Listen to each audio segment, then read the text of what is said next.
So the vast majority of us music creators don't have the luxury of owning an acoustic drum kit with which to record our drums on. And so what we're left with is making the most of what we have. And for most of us, that is VST software like Addictive Drums. And so in today's video, what I thought I would do is walk you through my top 5 rules for how you can use Addictive Drums and make it sound as realistic as possible, especially when you're going for an aggressive rock sound. So let's jump into the 5 rules. And by the way, at the end of the video, I have a bonus tip for you where I'm going to show you how to use crash cymbals in this, like when you're using it in an aggressive rock way. How do you make those sound cleaner? And there's a little trick you can do in Addictive Drums that is really cool. And I'm going to show you that at the end of the video. But anyway, let's dive in. Here are the 5 rules. Rule number 1 for getting an aggressive rock sound inside of Addictive Drums is make the MIDI pattern feel as natural as possible. So I'm going to walk you through the drums that I did on this remake of the song Last Night by The Strokes. And that sounds like this.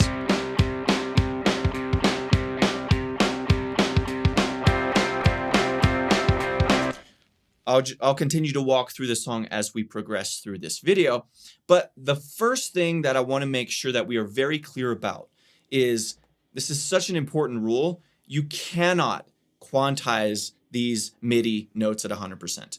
If you want a realistic acoustic drum sound, you're not going to get it quantized if you record it on a real drum kit. So why would you quantize it directly on the grid just because you're recording MIDI? Like, the law of getting that natural sound with a real drum kit still applies when you're talking about using MIDI.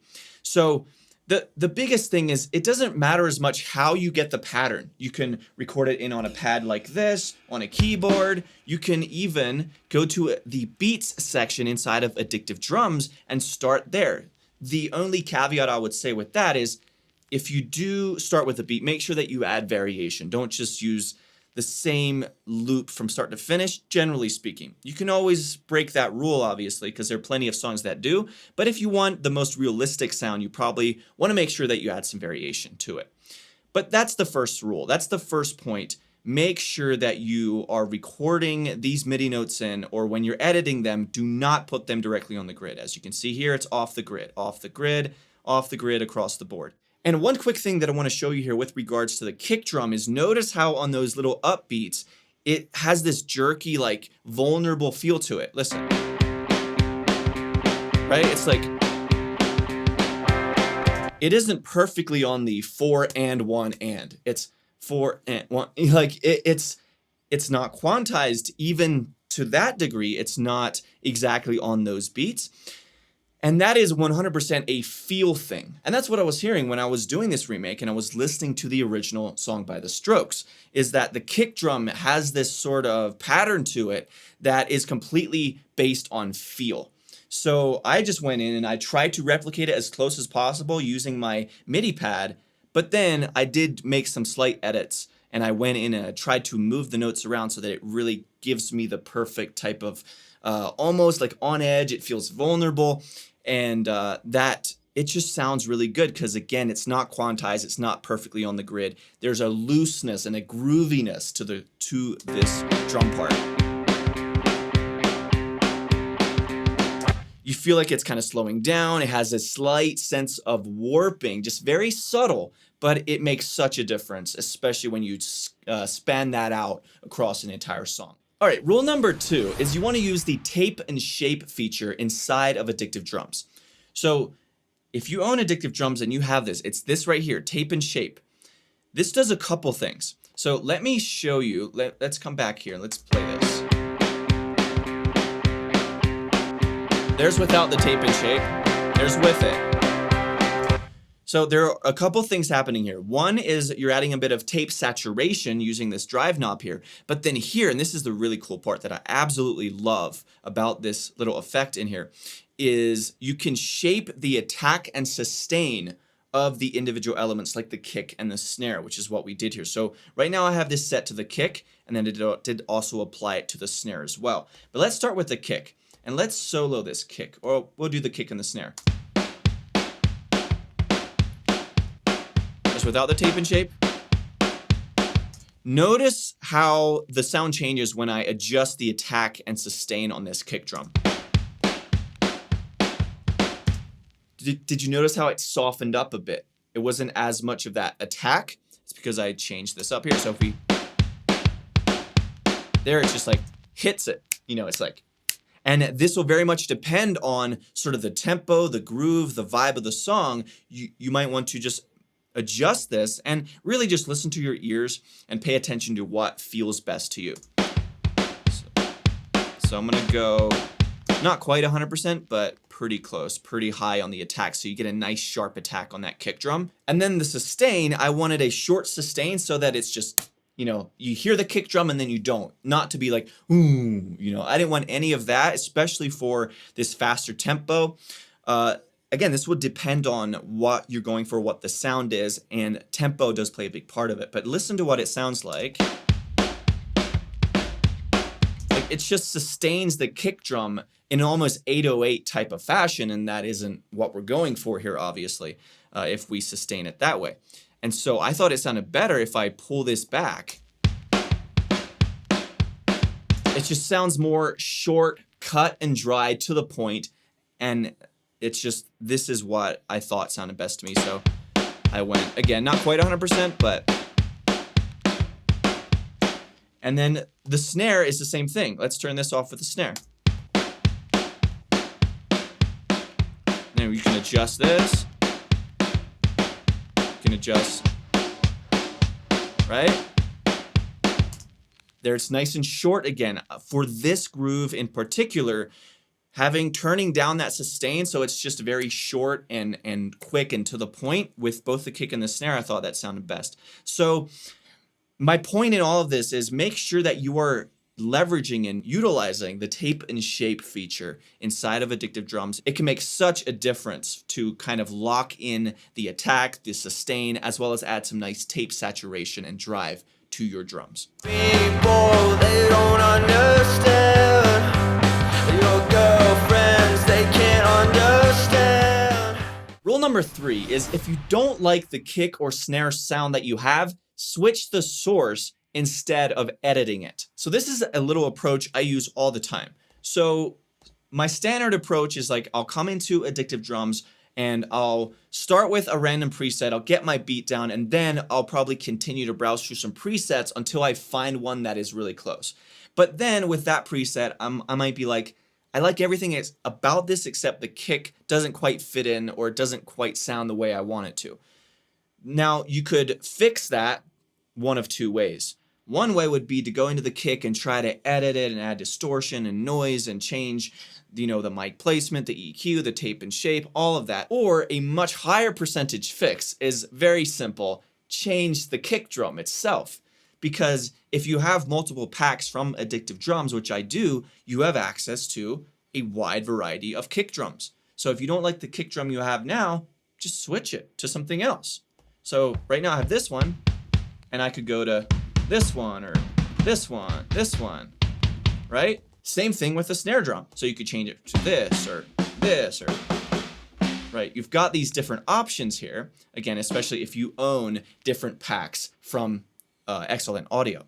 Now, rule number 4 is we're gonna hop out of Addictive Drums for rule number 4 because rule number 4 is run the drums through RC20. Now, if you've watched any of my videos, you know how much I love RC20. It's made by the same company. You have some of the same effects actually built into Addictive Drums as well. But RC20 is such a game changer because listen to what this drum groove sounds like without Addictive Drums and with.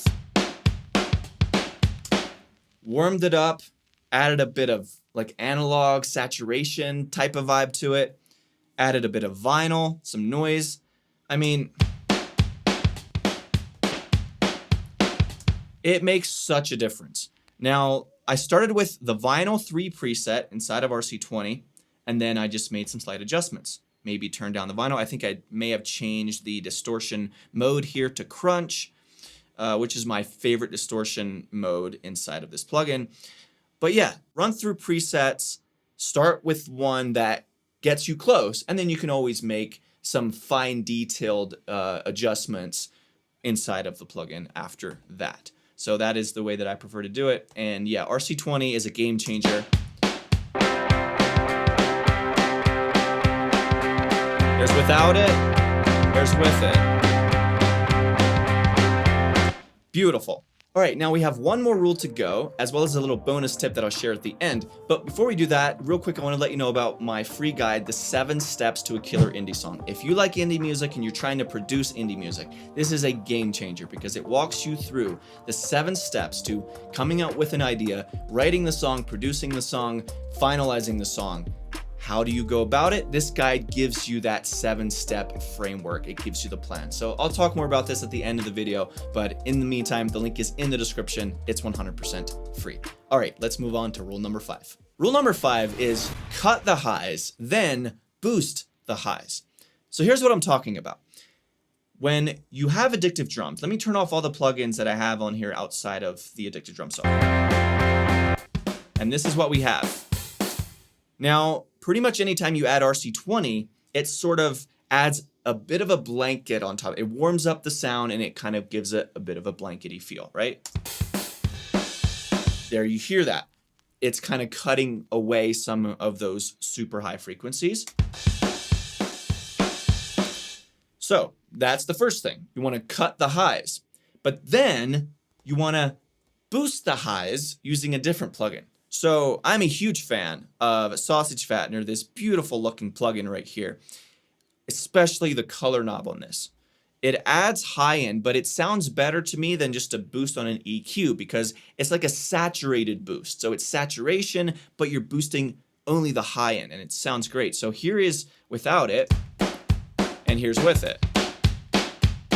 See what I'm talking about? So I cut some of the high end when I added RC20, but then I boosted it using a different saturation plugin to bring back some of that high energy, but it's not just a standard boost on an EQ. This actually adds a bit of color and grit to the high end as well. And that's basically it. You cut the highs and then you boost the highs. Again, and all of it revolves around saturation rather than overly relying on EQ. And then just to walk you through finally what I did here to wrap up this chain, I threw a Brit compressor on here, just on the drum bus, so it kind of compresses everything, glues everything together within the drums, and then a tiny bit of EQ to make a 1 dB cut on the top end, not doing much at all.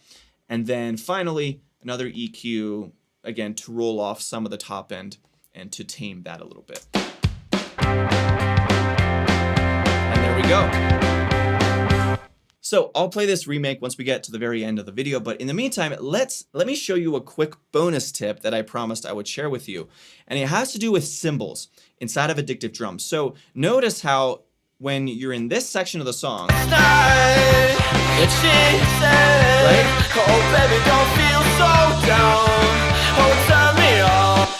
So what am I doing there with the cymbals? Well, let's solo those.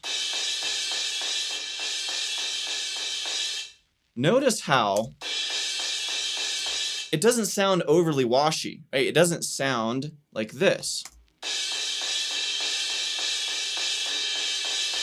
Although that's fine. There's nothing wrong with that exactly, but when I was producing this and creating this beat, I thought the cymbals sounded a little bit too washed out, or I thought they would sound better if they weren't quite as washed out. And so what you can do is come up here and pick the cymbal that you're playing, which is this one in this case, and then you turn on the volume envelope right here, because this allows you to adjust the sustain and the release and the attack of that sound, of the signal.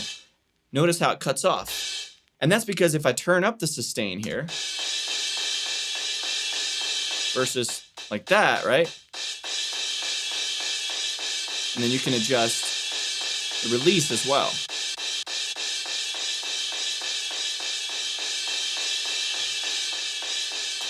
So that's just a little bonus tip for you. If your cymbals sound a bit too washy when you're going for that big sound where you're constantly hitting those cymbals, is perhaps the best way to sort of tame that and to clean it up and bring some clarity back into the cymbals that you're playing is to turn on the volume envelope and then adjust the sustain and the release until you get a cleaner sound.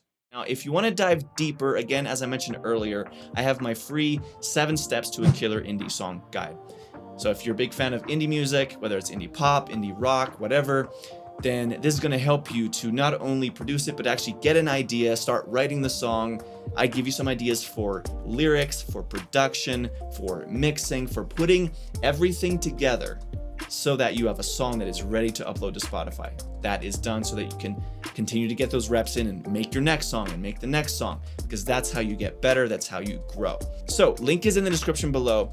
Check that out if you haven't already. And before I go, I'm just gonna go ahead and hit play on this, and you'll get to hear the full result, or at least the part of the song that I remade. This is my remake of Last Night by The Strokes. Here we go.